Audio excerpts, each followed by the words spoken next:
Welcome to the Voodoo Power Podcast. Welcome to Plates and Pancakes. We're sitting down today with Matt June. Coach June is a head strength coach at Colonie High School, returning to his alma mater, where he was a multi-sport athlete and a 4x200 indoor state track champion. He has an MS in exercise science and a BS in Kinesiology Fitness development from SUNY Cortland, where he played baseball, moving into an assistant strength and conditioning role and assistant baseball coach. Moving from there into the private sector, he was head performance coach and program director for Athletes Warehouse, a premier facility encompassing all sports, built with coaches that are top in their respective fields. He has coached at all levels, from college to high school, working from the private sector and school setting, along with joining the staff of Suarez Sports Orthopedic as the head strength coordinator for an athlete-based physical therapy facility to help with specific needs for return to play. Coach June has a CSCS, a CES, and is a TPI Level 1 coach. He has an extensive background with highly successful teams and coaches that he has used to help athletes reach their goals. So welcome to the show, Coach.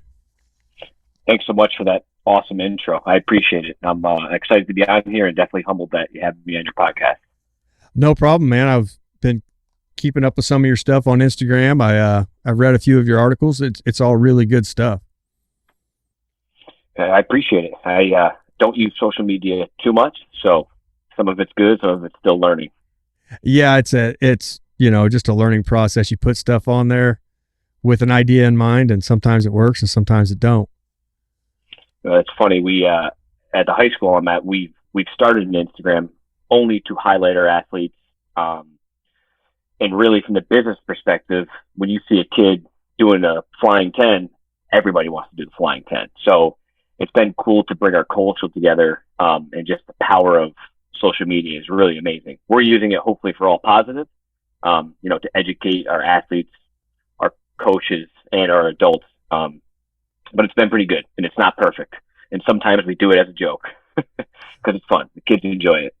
And that, at the end of the day, that's really what it's about. It's about the kids enjoying it and the parents getting to see what their kids are doing, because none of them are going home and telling their parents what they're doing. Oh, absolutely not. I actually sometimes will send it to parents and say, "Do you see what your kid did today? It's awesome." So it's good. Again, it's highlighting them again on things that we do, but it just showcases stuff they don't get to be highlighted on a lot in life. It's just that they're putting the hard work in, and it's not just about the sports. So going into it a little bit, New York and Missouri, they're a lot alike. Most schools in Missouri, and I think most schools in New York, don't have a head full-time position, I guess maybe strength and conditioning coach. So finding a way to go in there and work and build and create athletes in an atmosphere like that, how difficult is it? I don't want to say it's necessarily difficult. The only thing that's different for me is I had a small cheat code to this process because I went to this school. So it gave me that tough entry with the coaching staff where some of these coaches I played for. Whether that was a good or bad thing, we at least had respect for each other, that I was an athlete under them, and, they respected that. So that's the hard part. The kids was more so for me, it was a culture shock because I've been in the private sector my whole career. Now going into this sector, I didn't realize how many kids have seeked out additional personal trainers. So when I first got there, I was almost treated as a phys ed coach, and not that that's a bad thing, but there was no difference between me and a phys ed coach. So it took me a while just to first, I would explain who I was, but also not having a meeting about it, just showing up every day and being in the weight room.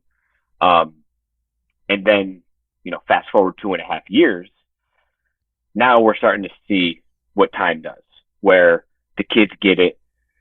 The kids, when I first started, who were juniors or sophomores for that matter, those are now my upperclassmen, been with me and are able to run the weight room with me. And it's cool to see. This summer was the first summer where I was literally coming home every day and just talking to my wife, being like, "Man, this is exciting. This is what I remember, this feeling of being around in group settings where kids are getting after it. We're having a lot of fun.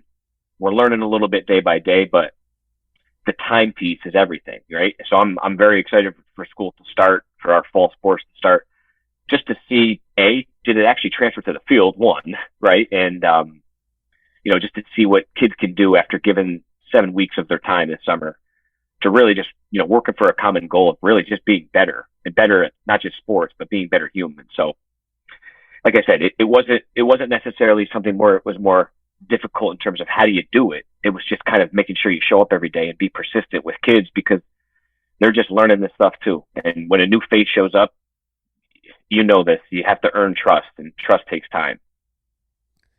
Especially with kids, they're not going to go all in right off the bat. So you have to figure out a way to meet them where they're at and create an environment that they want to be in.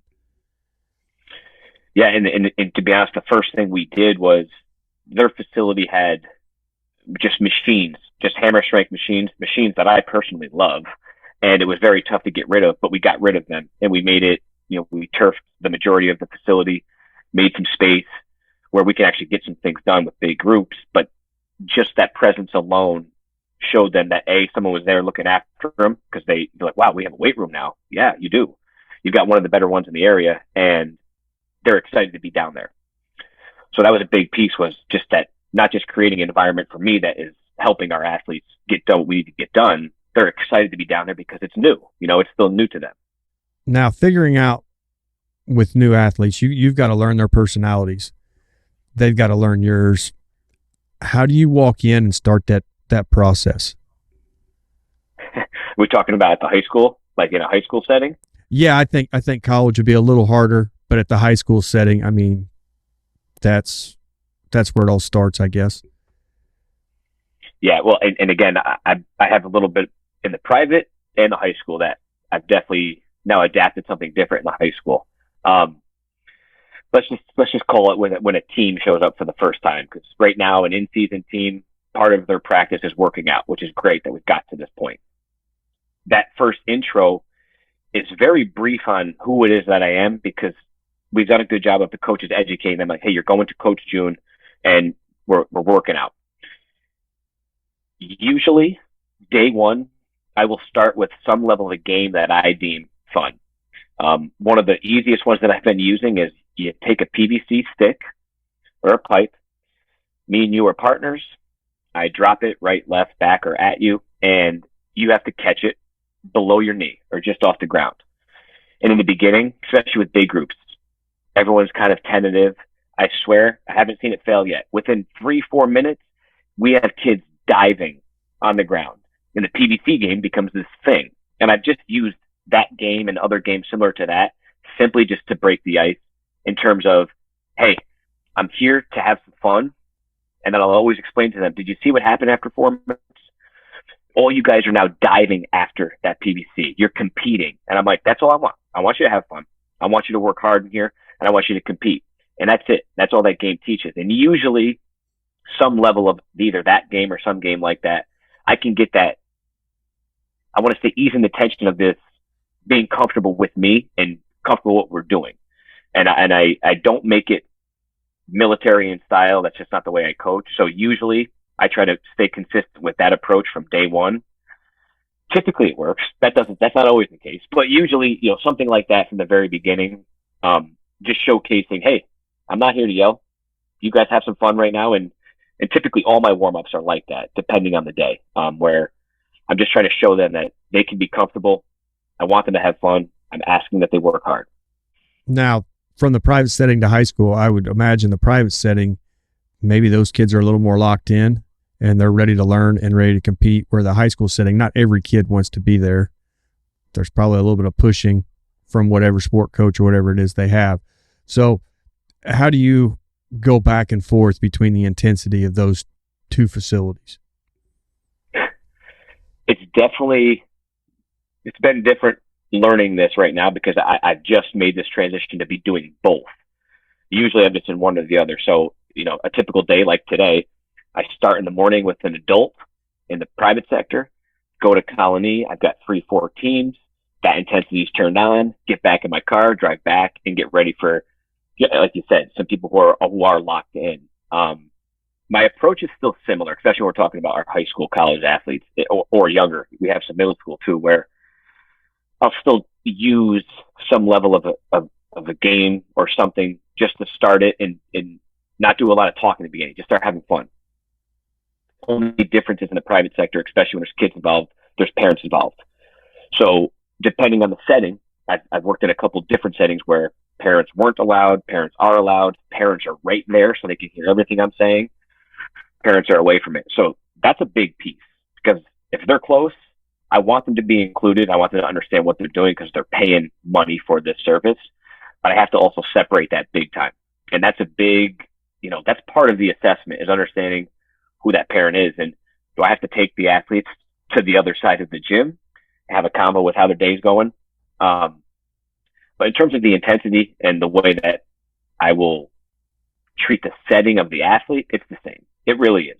The only thing that might be different from a programming perspective is that it's more individualized, obviously, because I only have a couple of them and they're paying for a service. So I have to give them feedback, and that's got to be in terms of measurements or something, some kind of a feedback that's given to them and their parents. Now, this is a little bit different, but I think it could tie in. I'm not sure. I'm just finishing up RPR level 2. I don't know how familiar you are with RPR, but as at the end of that, they show colors and they do strength tests with colors, right? Certain colors, muscles are turned on, certain colors, muscles are turned off. Would that also be the same for a kid? Like some kids, maybe they're locked in, they're turned on, all the muscles are working, their parents are there. But other kids, as soon as you put the parents within a proximity, everything just kind of shuts down. Do you run into that a lot? Oh yeah. And that's not just with the parents, that's with coaches as well. And to be honest with you, it's more of a reading thing day by day. Usually I can get a pretty good feel within a couple sessions. In the private sector, sometimes with the group it's different because you got a team, and great example is this summer, most of the coaches weren't present at lifts. It's not like we're laid back, goofing off, but the environment is a little bit different. Less yelling in terms of me yelling at people to do things, right? And then once we get right into in season now, I immediately see the change. There's a different tension in the room, and I have to try to break that. And how do you do it when, say, for example, you have a team that has 5 coaches present now, and now 5 coaches are hawking over these guys who have been doing just fine for 7 weeks. And it's no offense to the coaches. It's really on me, right? It's my job to educate the coaches too on what they need to look for and what cues they need to use. But you see it both with the coaches and the parents. And yes, 100%. And I don't know necessarily if it's an off thing, but it could always just be something as little as they're always looking over their shoulder. Is coach watching? Is mom or dad watching? And, and I'm sure you've seen this with what you've been doing with your athletes too, but as a strength coach, unfortunately, you hear and see everything. And kids, when they trust you, will tell you everything. And the relationship I have with some kids and the relationship they have with their parents is vastly different. And I noticed this once before. I had the opportunity to train a family. I was training the mom, but I was also training the 3 kids. And we would have our conversations of, hey, how's my kids doing? Now, I'm not talking about working out. And that was a real thing where they didn't have that relationship with their kid. And I was able to, again, create this environment of being comfortable, and it's okay. And we're using this weight room as a platform to be able to express yourself, not just with the weights. And if you're having a bad day, you can talk to me about it. So I think that's one of those things where it's a lot of give and take and a lot of just reading the room day to day. Because there's definitely times I'll shut the whole thing down. I'm like, nope, we're going to play spike ball. I don't care if coaches are here or not. And that's just the way it is. Yeah, you have to build a certain relationship with the kids that way you know what's needed, whether it be a hard training day or, like you said, be a spike ball day. Now, you get to see it a lot, probably on both sides of it. How often do you run into the kid that is living out somebody else's dream and you have to figure out a way to help them through that? Yeah, I think I have ran into it several times. I don't know necessarily if I've had any really great success with it, other than getting that kid away from the parent and just having the conversation and just exposing reality to them. Kids are really smart. They're really smart. And maybe people think they're dumb, but they're not. And now they have something in their hand that at least they have the ability to educate themselves on information. They know more about college right now. They know more about the recruiting process than any of us did going through this. So when you give them reality, they soak it up. So in that case, it's more of a conversation of, hey, do you really love soccer? You don't? No, why are you playing? Well, my dad, okay, I'll help you have that conversation if that's what you want. And it has the same thing in a high school setting where, maybe someone just hates running distance and they run distance and you can feel it, you can see it. And like, hey, we can go to the AD and we can have a conversation. And maybe that bridges the gap between you and your parent, because it does happen. And sometimes too, it's just about having that conversation. And I think kids really do a good job of figuring it out on their own. You just have to help them get there. And sometimes just talking about it too, they're like, I've had it happen multiple times, even this year alone. I've had kids who maybe their parents wanted them to play a sport and they just haven't done it for years. And then I've watched seniors this year in my own school. Now all of a sudden they're playing football. Now all of a sudden they're coming out for sports. I'm like, this is great. But I always wonder if maybe it's not the conversations I had, if people just laid off them a little bit and they're like, hey, now I do want to play this game because I love it. I have never had any really super negative. Like I said, it's more so the conversation. And I've had the luxury of having kids who have been open about just how they're feeling on a daily basis.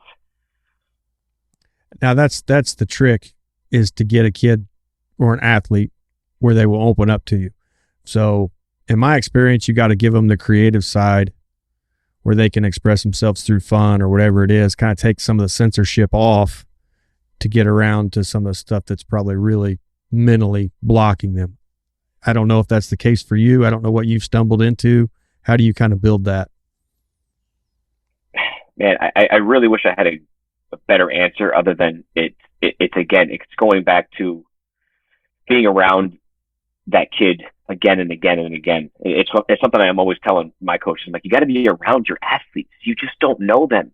I'm sorry. You probably don't even know them after a 3-month season. You don't know them. You got to be with them every day. You have to be with them all the time, not just in this setting of sports. And that's why I love the weight room so much, just because even for me as a kid, that's where I spent a lot of the time just talking to my friends or talking to people I didn't know, and just it was a way of venting. But I think that's what it is. It's being with the kids and then knowing as a coach when something is off and when it's time to go over and have that conversation, or especially when, because I have a ton of groups, when it's time to pull that person out for a second and be like, hey, it's all right. You go home for today. But again, I don't know if that's the art of coaching or if it's just part of being part of relationships and understanding that. But yeah, like I said, it's more so been something for me where I'm around these kids for so long and for an extended period of time that usually within, a few months of working with them, I can tell pretty quickly what's going on. And I also have a daily check-in for my athletes.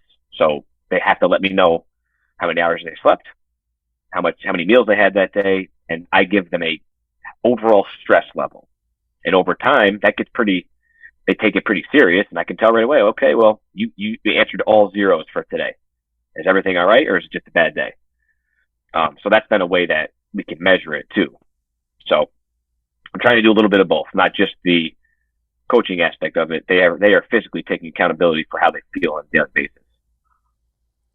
And I've noticed this, you as a parent, on the parent side, you do everything for your kids to try to help them achieve whatever dream they may have.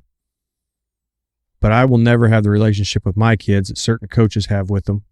And I think it's vice versa here. I have the relationship with some athletes that their parents will never have. So being there and being in that mentorship role and trying to get athletes navigated to where they want to go is a pretty huge responsibility.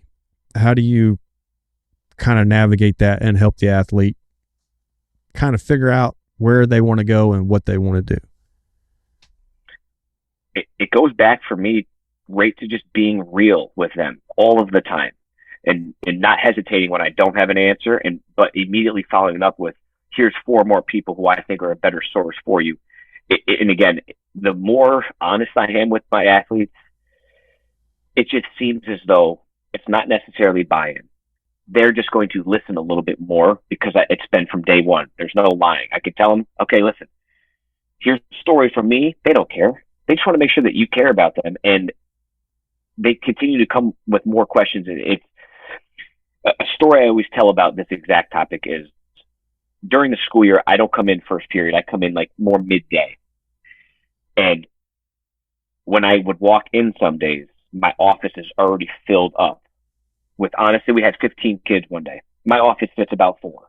Okay. We got 15 kids in there and they're not ready just to chill. A lot of them have serious questions they want to talk about: nutrition, school. Oh, I want to do kinesiology, coach. Can you help me with what classes I should take next year? This is the stuff that I love. And it's the stuff that people don't see, where this mentoring is just, again, like you said, maybe it's another form of parenting, but it's just kids are looking for guidance. And it's not that I have a huge issue with public schools, but sometimes I wonder how much they're getting from school in certain situations where I don't know if they're prepared for the next level, both physically and mentally. Maybe their academics show that they're ready, but we're spending a lot of time of just kind of, again, having conversations on a daily basis of, why are you here? What are you doing? What do you want to do? What questions are you asking outside of here to your other coaches, to your parents? And I'm trying to instill the little things through it of teaching them how to have a conversation with somebody. When I was in the private sector once, we would use warm-ups as a time for learning how to do a handshake, learning how to talk to a coach, things to ask a coach on an email. And I think there's great value to that. But like I said, in terms of like how you're mentoring on a daily basis, it's the job, right? Especially when you're a high school strength coach. I always joke that the last thing I do every day is I'm a strength coach. And one of the first ones, in my opinion, it feels like it's just either a mentor or almost a counselor, where these kids just need someone to talk to. And usually most of the time, if you just give them 5 minutes of your devoted time and just listen to them, let them talk, give them some feedback, usually they're going to fix it on their own.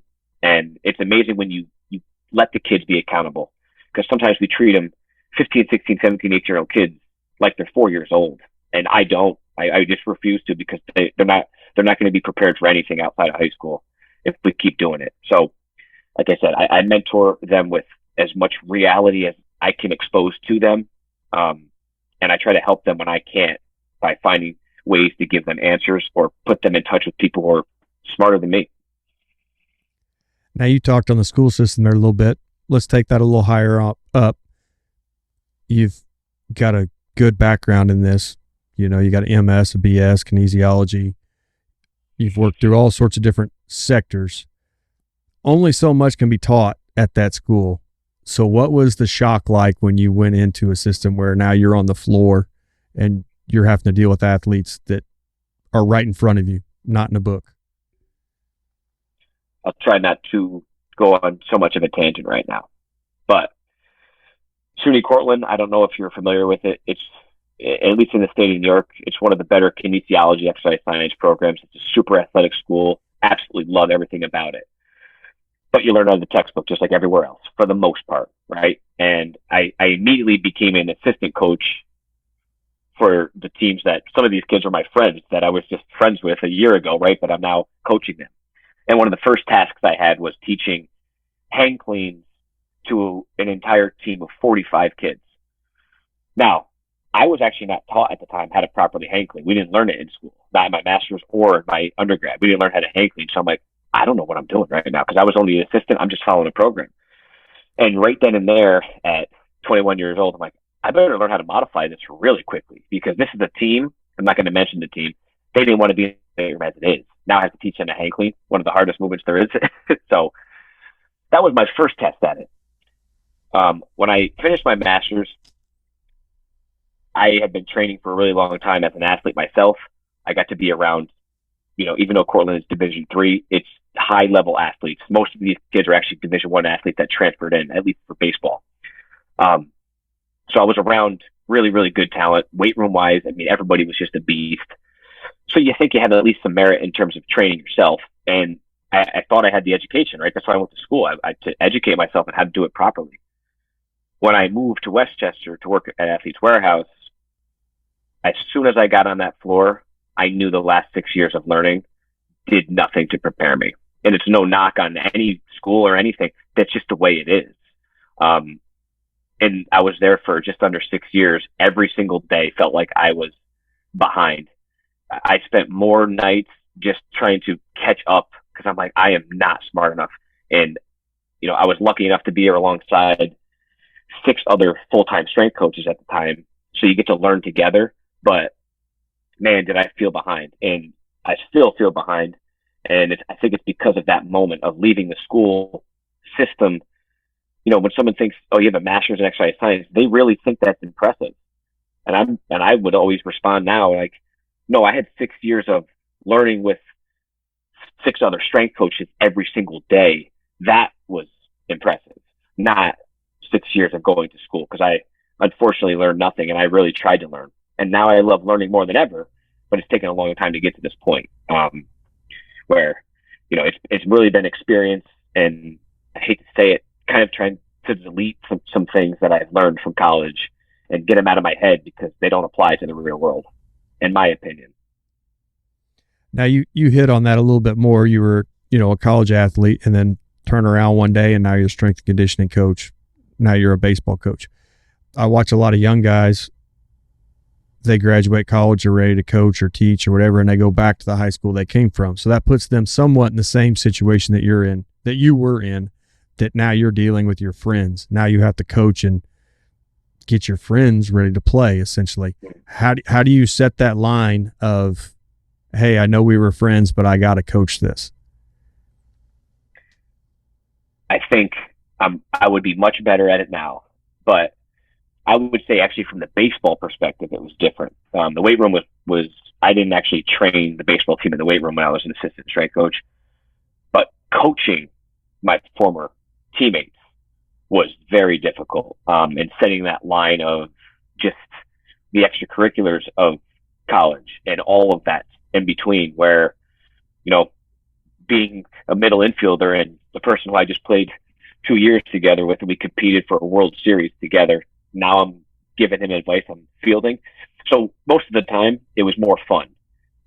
Luckily, I had a ton of respect for my other teammates, but it definitely was a learning curve. And to be brutally honest with you, I would love to get back into coaching as almost a restart, because I don't think I was ready to coach at that level because of it. If I went to a different school, I think so. But I wasn't ready to coach because it wasn't good. I was a captain the year prior, and I just felt like I was a captain again. And I was kind of in limbo for 2 years where I was still the middleman trying to protect my guys from whatever that means. But it's a weird situation, at least from the sporting event. Now, from a weight room perspective, when I was in the weight room at Cortland, I wasn't coaching the teams I played with. So I wasn't necessarily friends with these individuals. It was more so just people I had known. And like I said, they were super respectful, only probably because I was an ex-athlete, and there's always a respect for other athletes. Now, you coached at Cortland. You went to the warehouse. You coached there. Then you decided to go to high school. So you went from training fairly elite athletes at a high level to going back and training any high school student or athlete that needed it. How was you able to bridge that gap where in your mind, hey, this person is not going to be elite, but I have to help them as much as I can, or I want to help them as much as I can? How do you work that out? Yeah, it's definitely something that I'm constantly almost auditing myself to make sure that I am doing that. We have a fairly big group of actually really good athletes, and something happened last year.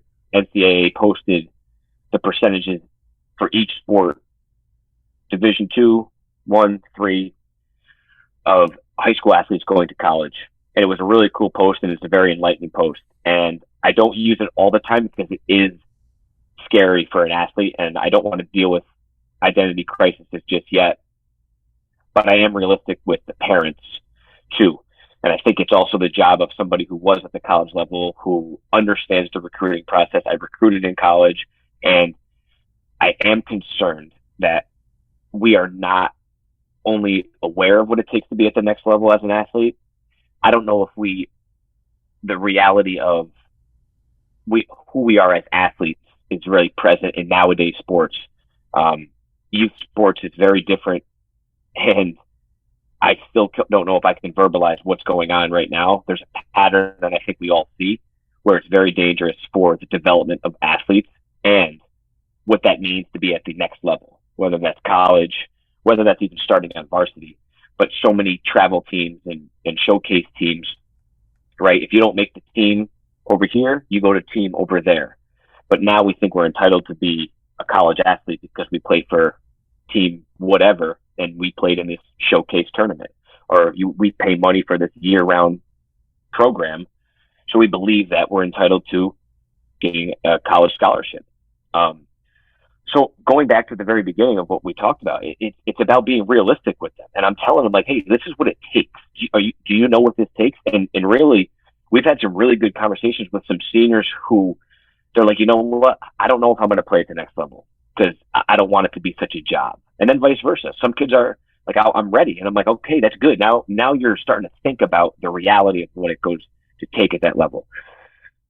Now that's the top half of kids who want to play sports. And a lot of my girls and guys are in that middle, whatever that is, that 75%. You know, there's a below half, but primarily I'm working with just athletes. The amount of backpedaling I have done with our programming is ridiculous. When I first came in, you know, again, I'm coming off of training, at least what we want to call people who are a little more in the intermediate phases of training. And I came in with everything, all kinds of stuff, doing everything I can think of because I was so excited to be back and help the kids that I was once in their shoes, and it didn't work. They weren't ready for it. They needed really simple and concise. And it took me, again, 2.5 years to now where we had the best summer I've had in a really, really long time. But it's because we just went back to the basics. We did it really, really well. And I mean, you've talked to so many people. I'm sure you do it on your own. That's what the best of the best do. And I don't know why me or anybody else, we try to always go crazy sometimes. But using the basics, not just for a foundational purpose of strength, just as a foundational purpose of the weight room. Like, hey, this is why we do all of these things. Let's just get good at doing this stuff so then I can give you a little freedom.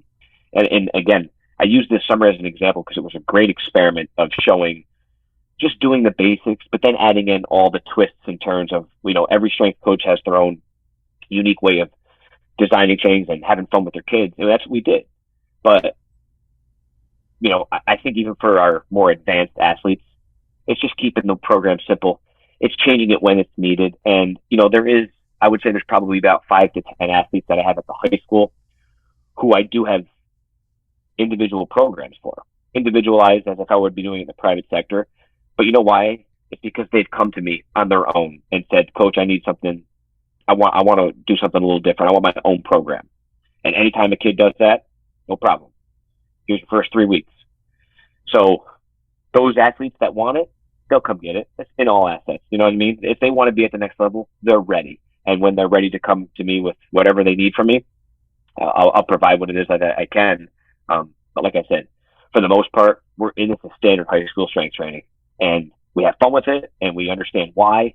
And it's, you know, I'm sure there's going to be a lot more ups and downs for this year, but right now it seems as though whatever we did for the last 2.5 years, we're at a good point of at least a better foundation now. We can build off of it.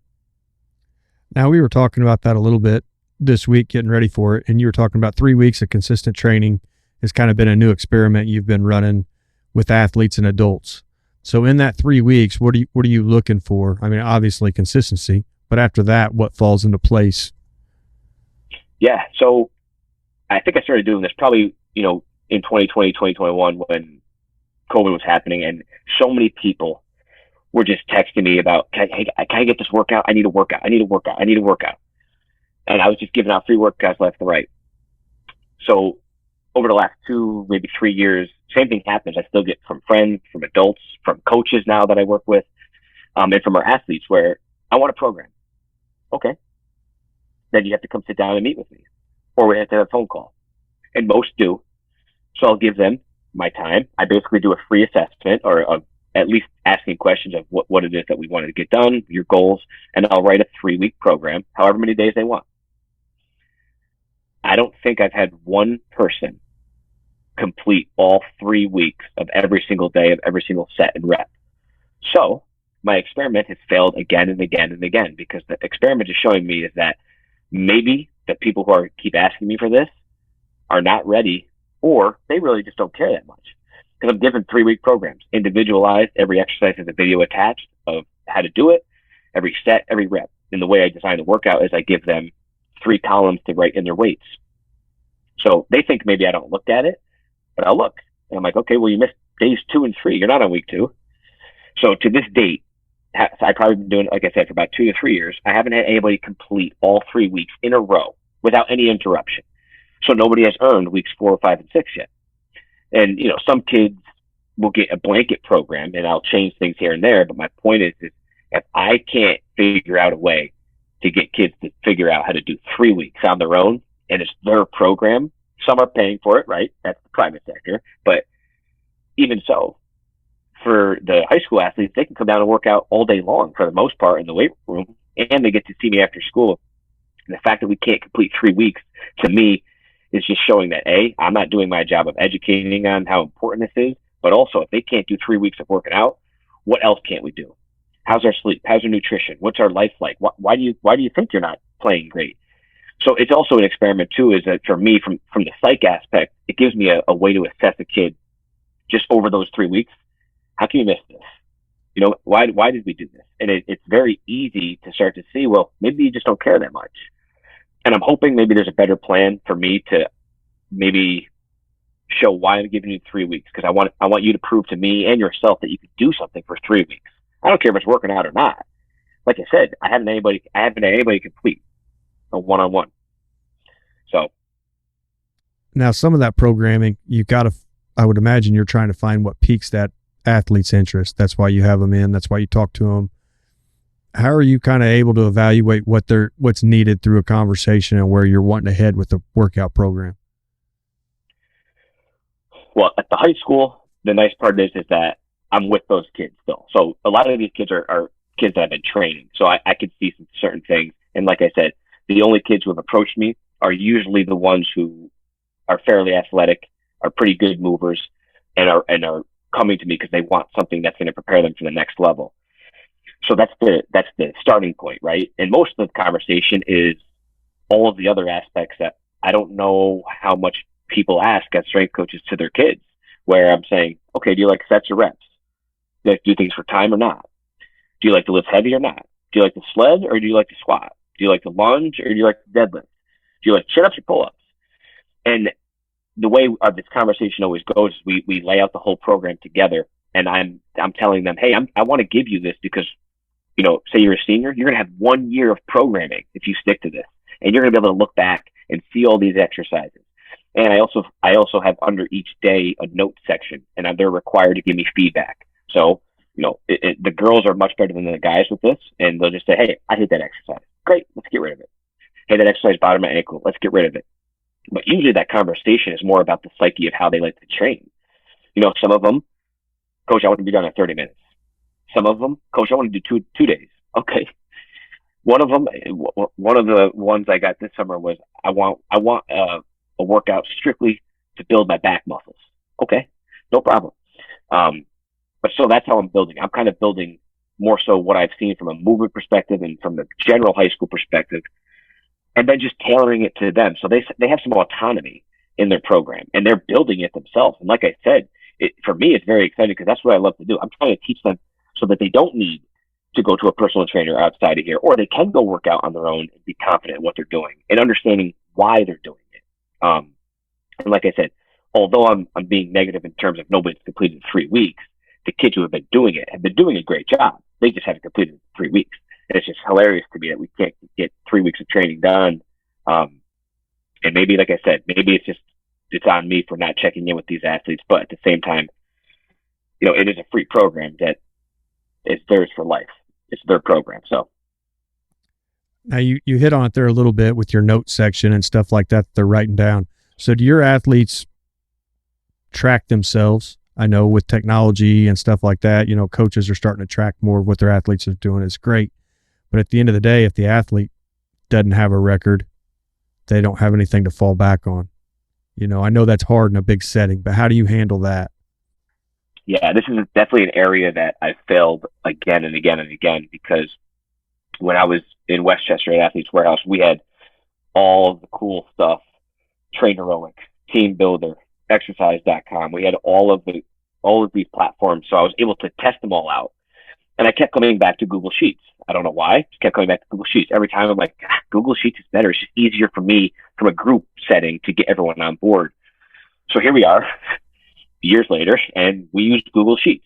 The way we do it is we have QR codes that are set up along our weight room all over the place, and the kids will scan with their phone the QR code, and they'll go through the daily check-in, and there's 3 locations for whatever I'm telling them they're going to input that day. So maybe we had a squat, a lunge, and a sprint. They'll input their scores. Now, it's not beautiful, it's not great, but everything is there, and it's a habit thing where they know that I know their workouts. I've also attached all the coaches to the workout, so it's an attendance piece too. So everything is in one location, and the kids know what they have because they're all attached to it too. It's not perfect.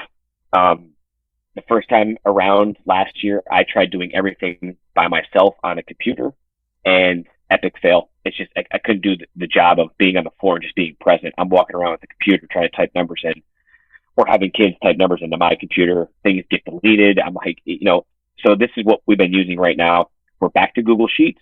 We use the Google form. It's a QR code, boom, boom, boom. And it's been very easy to track, and they know what it is. And, again, the kids who want to know their numbers, they'll come see it. But during the workout, I can just throw it up on our projector and say, hey, that's what you hit last week for 5. Go ahead. Maybe we can go up a little bit more today.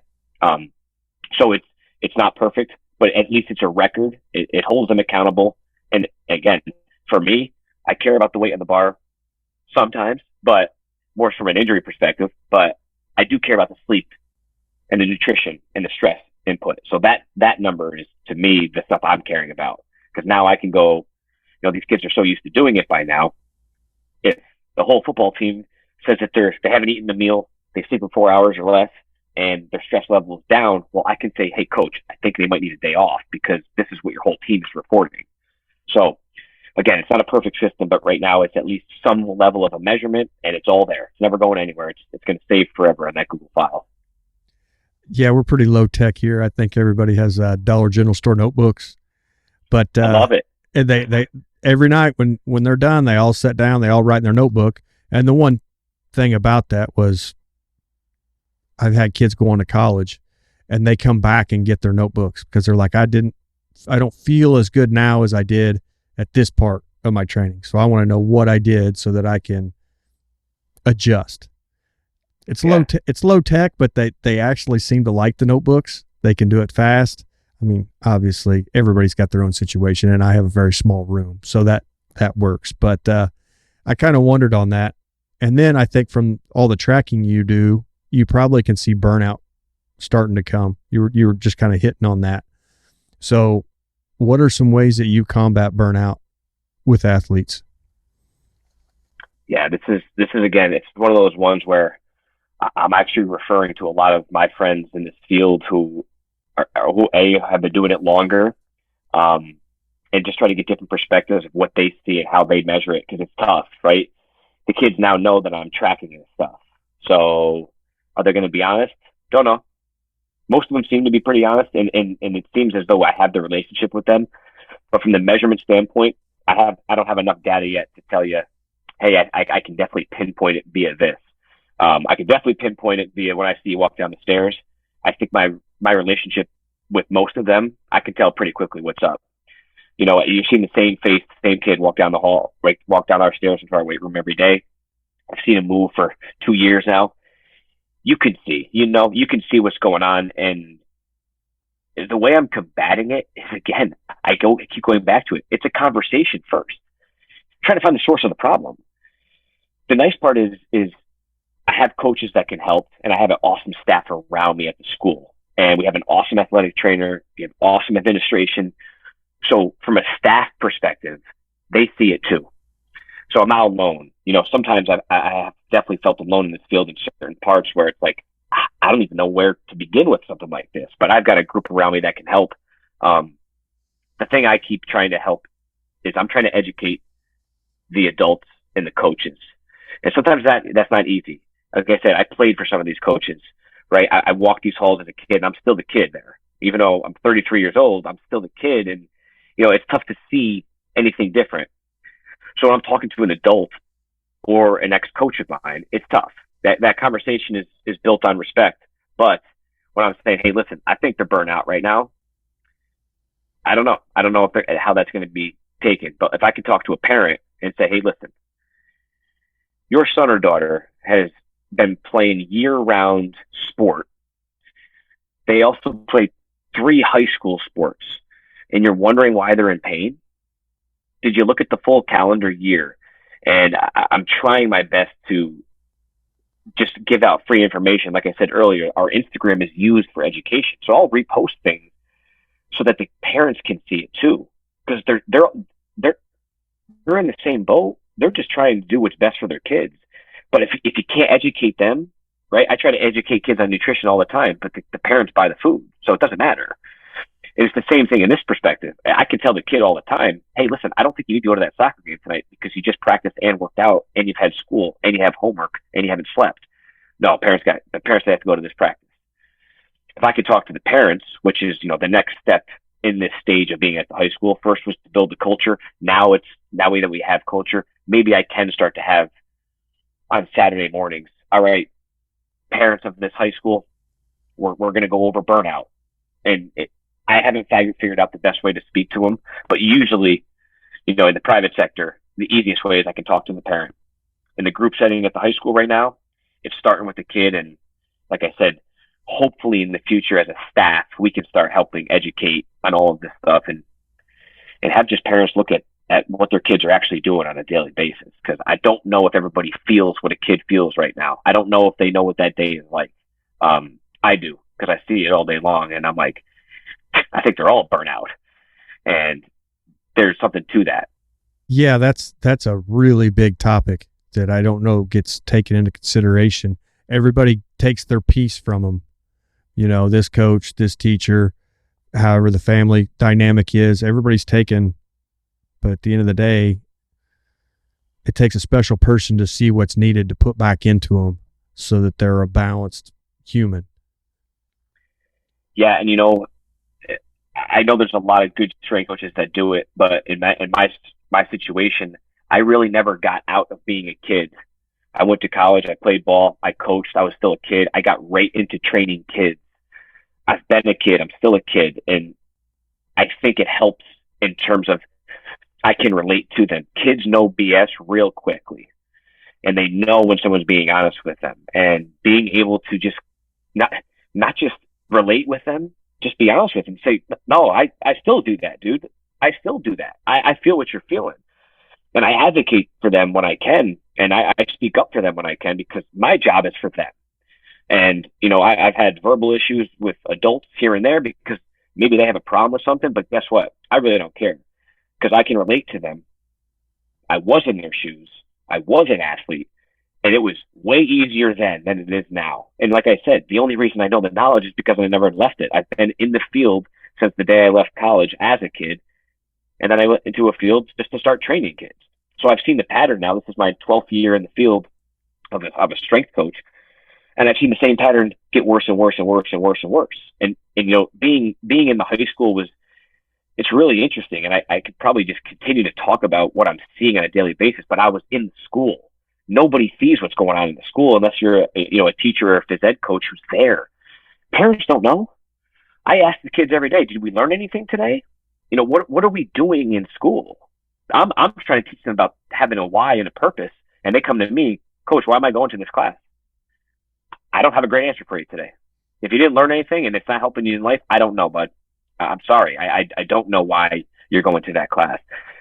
So it's definitely a weird time right now, and we need to maybe take a step back and just all look ourselves in the mirror as adults, and remember who this stuff's all about. If you're going to work with kids, it's about them. It's not about your program. It's not about your structure. It's not about any of it. You got to be a good human for sure, but you need to make sure you're doing what's right by kids. And the more and more I'm around it, I don't know if that's the case in all scenarios. I would agree with that. I think somewhere it gets lost. You're trained in the school system from the time you enter preschool, essentially, all the way through, like you said. School's been your life from the time you can remember. Mm-hmm. Where does it get lost? Where does it change? This should be a system that we know in and out, top to bottom. We've lived it, we've watched it, we've seen it. How come we can't come back to a high school setting and be able to do the things you're saying? I wish I had that answer. I'm trying to find that answer. I definitely know one thing. We need to do a better job educating just what's happening to the youth right now. We already know everybody knows what's going on. We're not playing enough. We're sitting in front of screens enough, too much. All those things are happening, but then everybody keeps forgetting we're playing sports way too much, at least for the general athlete right now. You got 7-year-old kids in year-round baseball programs, and by the time they're 15, 16 years old, just like they're not paying attention in school, most of them aren't paying attention to sport anymore. They're just like, this is stupid. Like, I've been doing this forever. So maybe you're losing kids to go play at the next level or play at the varsity level because they're just done with sports because of how bad it's been. And we keep shoving more down their throat and expecting more and more from them. And I just want to make sure that we're giving them more and more to be ready for life. And, it was my first year being at a school where I got to have a year with these juniors, and then I had a year with them as seniors, and then I watched them go. And some being kids that are going to play at the next level, some kids, maybe just going to college, but I don't know how prepared they are. I really don't.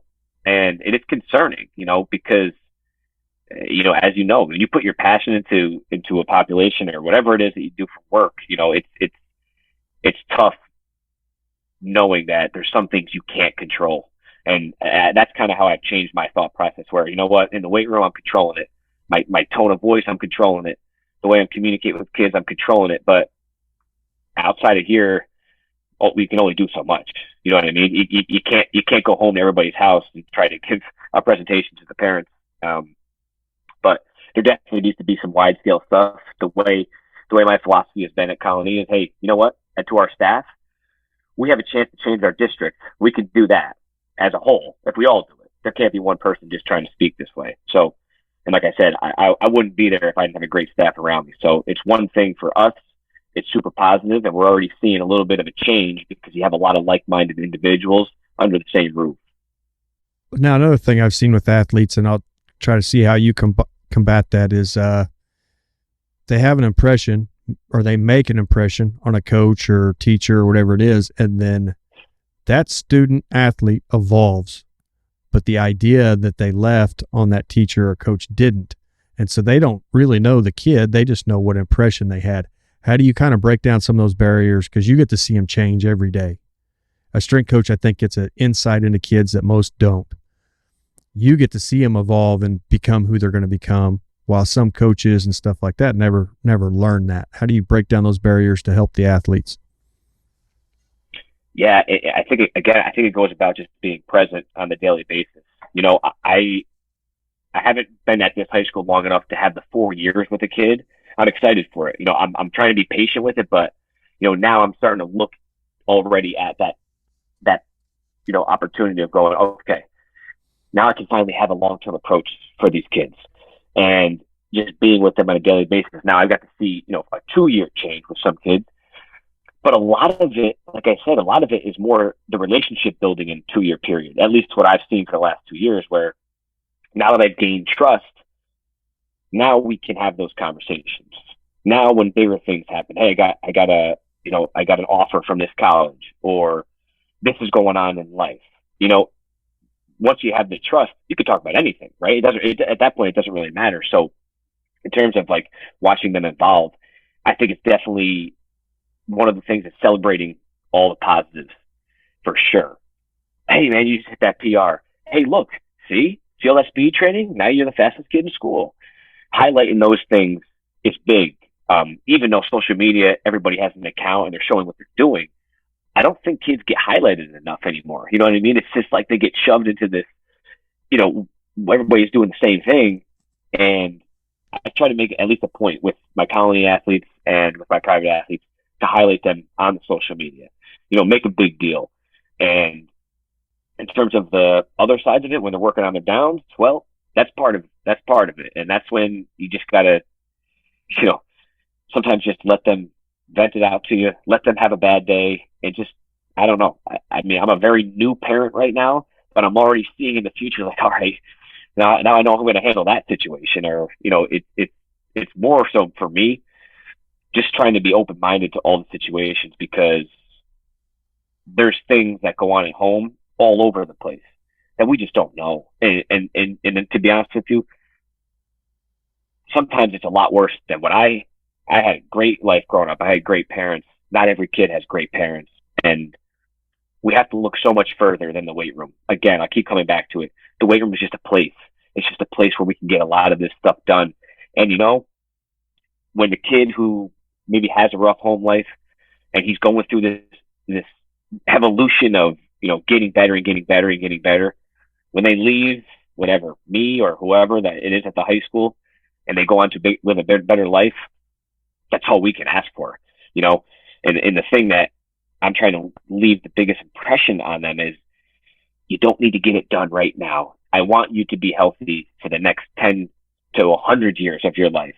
And I think that's the one separator, like you said, the coaches see one thing, but they really only see one thing sometimes, and they see the one season, or they see the 2 seasons, and they don't think about,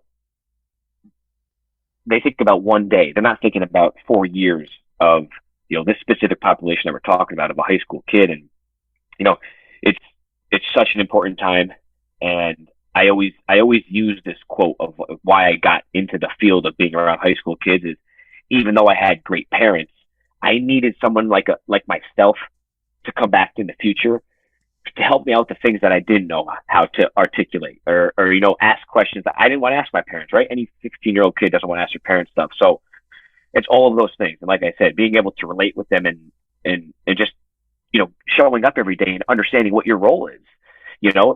I've already understood that my role, there's other people in our district who are strength coaches, right? I'm not the only strength coach there. And I don't even have an ego with it. But when I show up, I know that I'm there for all of these things that we're talking about, and making sure that they know that they do have somebody there who is just a little bit different than a normal adult is to them right now. And you're having a good day, great. Let's have fun. If you're having a bad day, great. Let's work through it. And, for the most part, as maybe broad that is, that it's been working right now of just being present with these kids.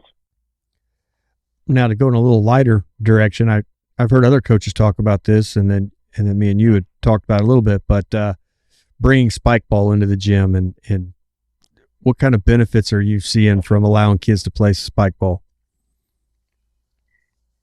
Man, do I love spike ball. This actually started when I was working down at Athletes Warehouse, where we had a huge turf space, and it just happened one day. I don't even remember who brought the first spike ball net in, but we started playing it, and any strength coach starts to see it's something that's got all these movements, and I'm like, wait, this is our warm up going forward. And it got so crazy. People were getting there early. We ended up having a massive spike ball tournament. We went and played in a real spike ball tournament as coaches against, high level guys, and we got humbled real quickly. But I took that game, and I always joke, I always have 2 spike ball nets in my car at all times. And we started bringing it to the high school. And some coaches, again, right from afar, they're laughing like, what are you doing? Why are we playing spike ball?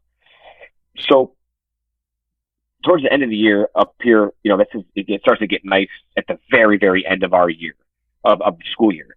So I was in the phys ed classes, and we started bringing out the spike ball nets. Now, kids are skipping class.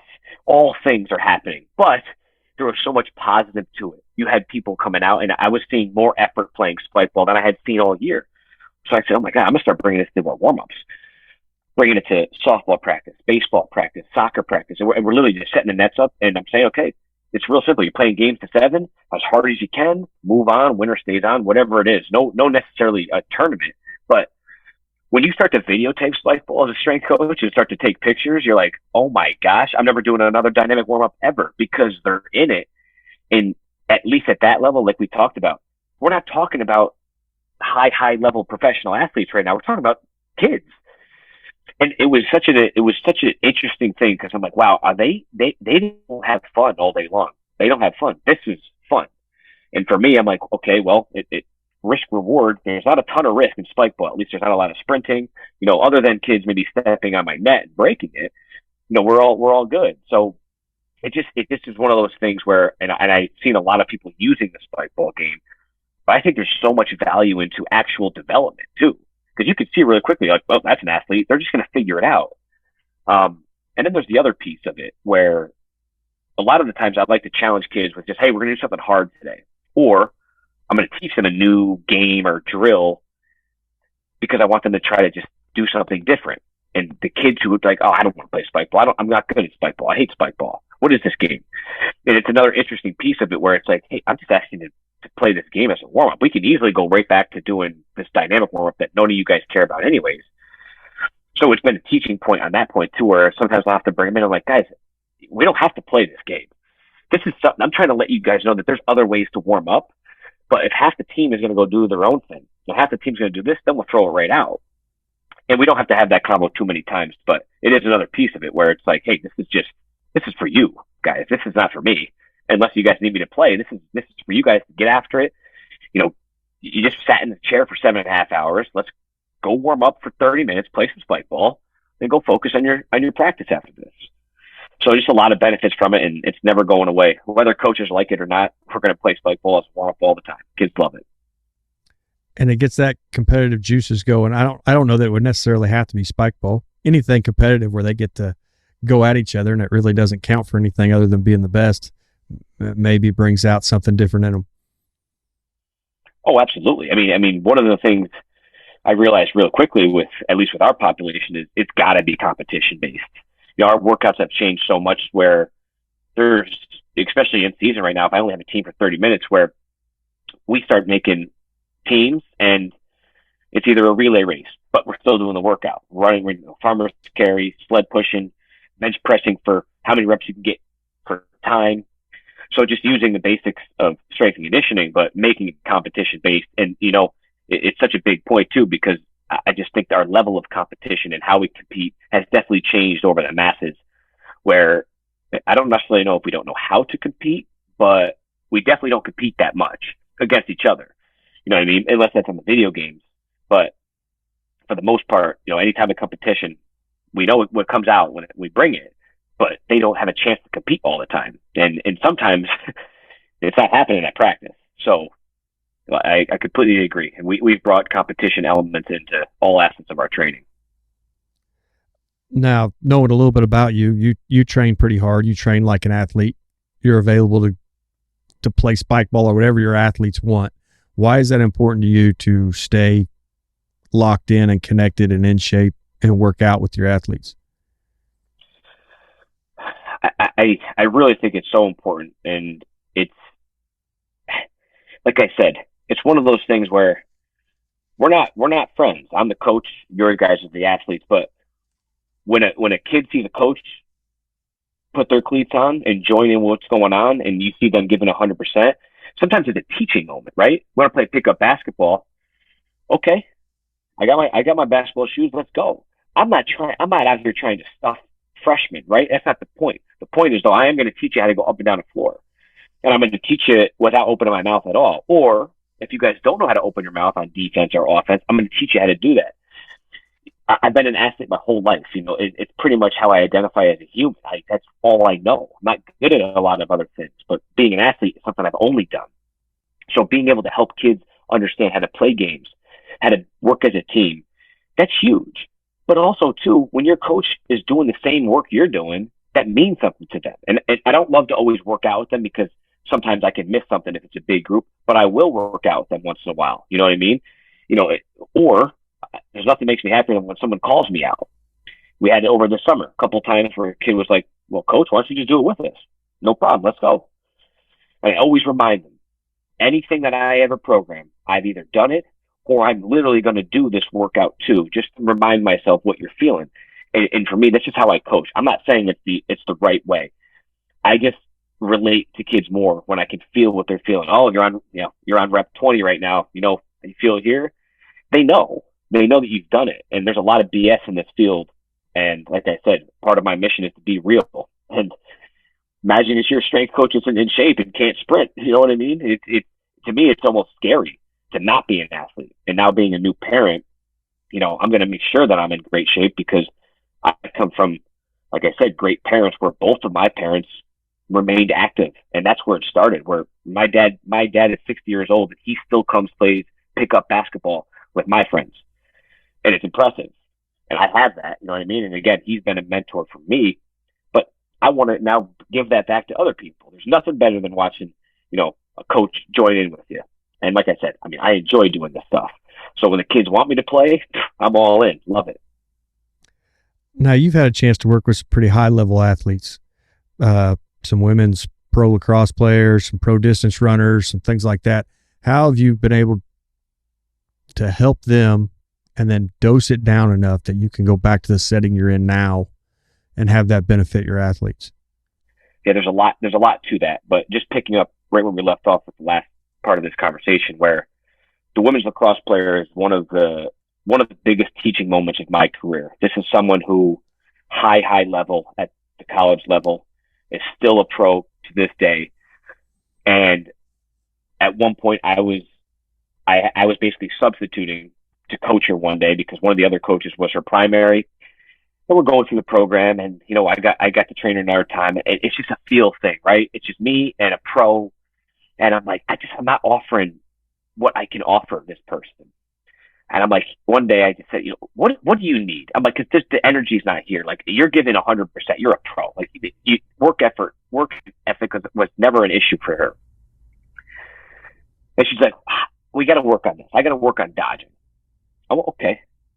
There ain't nothing in the weight room that's going to help you dodge. So I said, I'll see you tomorrow. Bring your stick.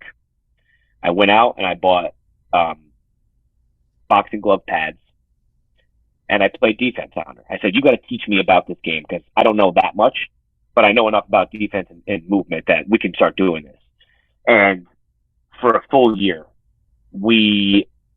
I've never trained anybody like that.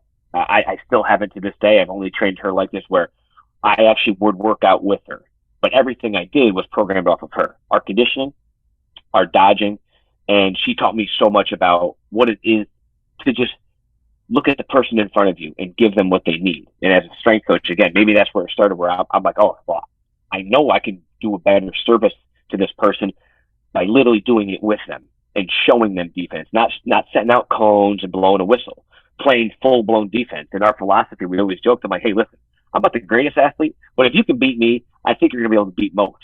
And by the end of our time training together, I had to give 100%, and she would still beat me sometimes. And, she is a pro, and that's what should happen. But our training just morphed into something where I'm like, wow, this is so different. Nobody ever taught, you're not going to learn how to train that way. And this was all from her. She's the one who gave me all the ideas and training that level of an athlete. It's just the relationship we built off of it was, we became, friends, and this is someone who I still communicate today. But it was just, again, it's changed my perspective on that level of athlete, but any athlete. I can now bring that type of training to our women's lacrosse program and say, hey, well, I've done this with a pro, and I'm not a pro at anything, but I can tell you at least this worked. And then, going into the pro track runners, what another just wild thing that fell into our lap, where you have these just amazing individuals who, if they walk into a room, you would be like, all right, those are just normal people. And they're not. They're, future Olympians, some of them, some who had been in the Olympics. And we would just sit down and chat with them and be like, hey, what do you guys need? And they would tell us, hey, that doesn't work for us. And, we ended up doing really basic stuff, but stuff that they didn't do in college. And some of these guys and girls were at the highest level in college, where a lot of our workouts was backward sled dragging, hex bar deadlifting, box jumping, and some fun mixed in between. And, obviously working with some stuff that they needed individually. The program was so basic and they ate it up. And that, again, it kind of reset my thinking. Like, here I am. When I first found out we were training that program, I had notes, special programs. I'm trying to read 10 books at once. And all they wanted was just people to just be like, hey, we're just normal athletes. We just need a little bit of strength. We're a little powerful, so we box jump. And they found some benefit with pulling a sled backwards. And I'm like, would you look at that? Here I am thinking I have the greatest program in the world, and all these guys just wanted to come and, be part of a community. I mean, they would hang out for hours and we would just chat with them. And it was awesome for us because we're, basically surrounded by a type of athlete that you're not always used to, is these professional distance runners. And again, form relationships with them, and just learned a lot about what it is when you're training the elite. I'm doing the same things I'm doing with my distance runners now. And it's just wild to see that there is a lot of crossover when you think about, who it is in front of you. And sometimes that's all you got to do is just look who's exactly in front of you and meet them where they're at. So listening to that story, do you think that sometimes we get over-specialized and GPP is really what the athlete may need the most? My personal philosophy, absolutely. Every time I've done a GPP block myself, I'm like, man, why do I feel better? And it's, again, I'm not a professional powerlifter, Olympic weightlifter, but I've been lifting weights my entire life. And as an athlete, right? When you feel good. And even when I do the basics well and do it for a while, I'm like, man, I feel good. Things hurt less. And, I don't have 40 years of experience and data to show it, but we all know who talked about GPP a lot, and it worked really well for the best of the best in multiple different sports. So why do we overcomplicate it, And it's one of those things where, programming is the one thing that I nerd out on. I love it. We were talking about this week. I have books on books on books, and I always go back to them. I just love learning about different methods. I like the history of training, but at the end of the day, you gotta just understand that maybe we don't need so much, and usually you can find the patterns of things that are working or the patterns of things that aren't working. And ever since we've over specialized, you tell me, I've seen injuries skyrocket, and I've just seen weird things, especially again with the youth population. I'm like, why are you doing that exercise with your personal trainer? It doesn't make any sense. And it to me, like I said in the very beginning, I keep going backwards where I'm like, oh my gosh, why would we not just use the basics as our daily workout? And then team to team, individual to individual, we can start to, whatever the word even means, specialize. I just think it's a constant variation. And, you hear anybody who talks about conjugate, right? Usually it's always positive. Well, why are we reinventing it? I will always use some level of a conjugate, at least thought process. It doesn't necessarily mean my program is the exact same, especially when we're talking about the athletes that I'm dealing with. But you have to still have some kind of education in all these different methods, and being able to apply them is really the art in terms of programming, right? It's like, yeah, of course it's GPP, but the way I program, it's always GPP. And then I will decide maybe we'll change it. Or, maybe a group of kids says, hey, coach, we want to learn how to clean. Okay, we'll clean then. Let's do it. I have no problem doing it as long as you guys understand why we're going to learn this in a group setting. You know what I mean? So I couldn't agree with you more. I just think, why not start with the stuff that we already know works? Just use it. And so many great strength coaches talk about it, right? Just continue doing what's working. And then when it doesn't, change it, right? And you can always go back. But that's that piece that we always talk about, of just being with an athlete for a long time. We all know that there's just not a cheat code to this, and I love it for that reason. There's just not, and I think the GPP should be the foundation for most of the programming. Now I know it's getting late back there in New York, so I'll kind of wrap up with this question. I was able to read an article you had wrote on the day in the life of a high school athlete. And that was pretty encompassing. It was a really good article, but where you really highlighted the stuff that maybe the coaches that have been on here are talking about, and I've been trying to talk to my athletes about, is the food. I don't believe that maybe even parents understand how little their kids consuming on a daily basis for all the activities, and then that food directly ties back into rest, mood, ability to function. How do we improve what our kids are taking in on a daily basis as far as calories? How do we get that message out there and improved? Yeah, this has actually been probably the biggest topic outside of strength training with all of my athletes. That's both in the high school and outside of it. We did a survey last year with we had a strength and conditioning class, which is really cool. But with all of those classes, we did a nutrition survey, and all it said was, how many calories do you believe you eat on a daily basis? That's it. I want to say it was over 85% were eating under 1,000 calories a day. And I know we gave them a basic knowledge of how to calculate that. So whether they were being truthful or not, the majority of our answers, at least for my population, was under 1,000. And I always use this example in there. But on game day, Friday night, I watched one of our linemen, our biggest dude on the field, walk down in the cafeteria right near the weight room. He's walking towards me, and I see him, and he has this little thing of food, and it's the school lunch. And it was a little chocolate milk. It was maybe 3 or 4 chicken nuggets and a couple fries. I just looked at him, and I'm like, do you believe that this is preparing you for Friday night football? And he laughed. And I'm like, oh my gosh, this is a humongous issue. So it's been a primary concern. And how do we fix it? I don't know, because I don't know if the education is getting there. I would think with the phones, we would be smarter, both parents and kids. And kind of like the way I do my 3-week programming, I ask the kids, I'm like, hey, there is only so much that you can get educated on because you don't buy your own food. So I'm trying my best to talk to the kids, but it's not. And one thing I'm doing is my brother is actually certified at Precision Nutrition, and him and I are going to at least attempt a presentation, both in the private sector and the high school sector, for the parents, not for the kids.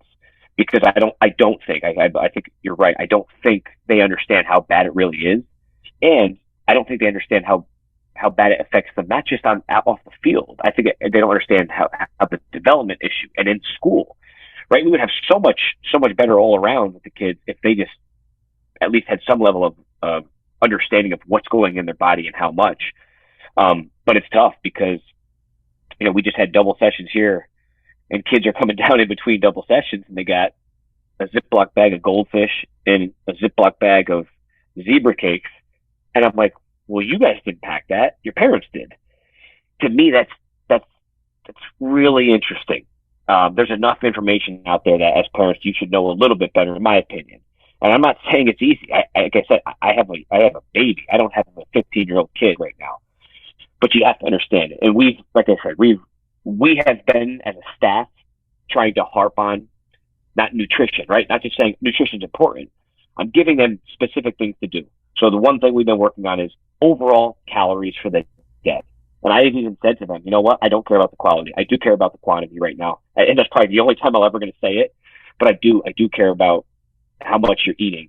And some of them are really good about it, where they'll track it. And so, we've got, it's a trend thing. It's going to take time, but you've got maybe 15 kids right now who are aware of it. Well, those 15 kids are part of 3 different teams. So now those 15 kids hopefully will turn into 30. The next thing we're worried about is, honestly, protein. I didn't realize how much of an issue it was, at least for our kids. Some kids are eating zero grams of protein. And especially, our athletes, I'm like, whoa. And we try not to be so scientific with these guys when we're talking about movements and stuff, but they don't have time for science. They want to know right now why. And although nutrition is not my specialty, I try to practice as much as I can and learn as much as I can. So again, I use my Instagram account, and I post once a week, usually on a story of what I'm meal prepping. So I'm trying to teach them how they can prepare and how important it is to prepare, especially during the school year.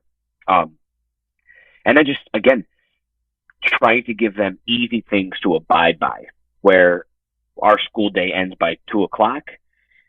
I continue to try to tell them, well, you got to have at least 2 meals by 2:00, or else you're going to go to workout and practice and then possibly another practice. And that means that mathematically, there's no way you're getting even close to the calories that you need to get. So we're trying little things. I haven't really seen anything stick other than the fact is I'm giving these certain things where I'm trying to meet them where they're at. Again, just like in the weight room, I'm trying to meet them where I'm at and say, okay, well, what's at home? What can we get? What can we talk to your parents about? Or what do you need me to talk to your parent about? And it's a constant battle because, kids don't like to eat a lot of food and they think they do. My favorite is when a kid says to me, I eat so much, coach. I'm like, okay, let's go over it right now. And I've had yet to have a kid give me enough calories that's over 3,500, and not that saying we need to all eat that much, but for the most part, to my knowledge of my population, we are below average. And I keep challenging the coaches. Like I said, it's a holistic approach from all of us. If you guys aren't relaying this message too, they're not going to listen. And we have to reach the parents. It's all of us combined. And again, we're so stuck now on strength and conditioning, which obviously we love. I love it. We're starting to love strength and conditioning, but we're forgetting about the sleep and nutrition piece. And that's the part that I'm very scared about because it's getting worse and worse. And obviously you can't combat the cell phone right now. Most of what we're trying to do is just to teach habits. And, I don't want to scare kids, but it is a scary time right now with that cell phone and what it's doing to all of these things, not just the nutrition, but definitely the sleeping for sure. Now, to take that just a little bit further before we wrap up, I understand the high school athlete has taken on more. Their parents have taken on more. Food is a big issue, but at what point does the school get educated on food? They're what I'm saying, you're talking about 600 calorie lunch. I take the athlete out of the equation. You're everyday average student. That's not enough for them. And then we have all these programs where we send food home with kids over the weekend. We have free lunches, stuff like that, because obviously hunger is an issue across the board. At what point does the school step up and actually feed the kids a lunch that's worthy of eating while they're there? Yeah. So instead of just making things up, I know for a fact that there's a ton of companies now doing really cool things with schools, high schools and colleges, but where you can get vending machines with peanut butter jelly sandwiches. You can get vending machines with protein shakes. You can get vending machines with just, not that I love meal replacement type shakes, but at the end of the day, it's better than what they're doing. So I think that's definitely part of it. Just being part of a public school system now, in order to get anything done, you have to jump through so many hoops. And like we're talking about, people don't see it at the top, right? That's the society that we live in right now, is just people do not see it from the top. They don't see what's going on at the lower levels. And I keep arguing, with people saying, I just don't understand how the youth is not one of our primary concerns right now. They're not eating enough. And even as an administrator, how much power do you have to change what's actually happening? So, for example, like I said, what we're trying to do is, there's grant money out there all over for schools where you can get these vending machines, and who knows, you might have to get 5 of them depending on your school size, but peanut butter and jelly sandwiches. I mean, every great strength coach has been talking about eating peanut butter and jelly sandwiches forever. If we can get a bunch of Uncrustables and a bunch of protein shakes, in-house, and for all, like you said, for the entire school, there you go. I mean, at least that's now providing a better service than it is, and that's a real service that is out there right now. So that's what we're personally looking into right now, is we're trying to get something like that for our whole school, not just for our athletes.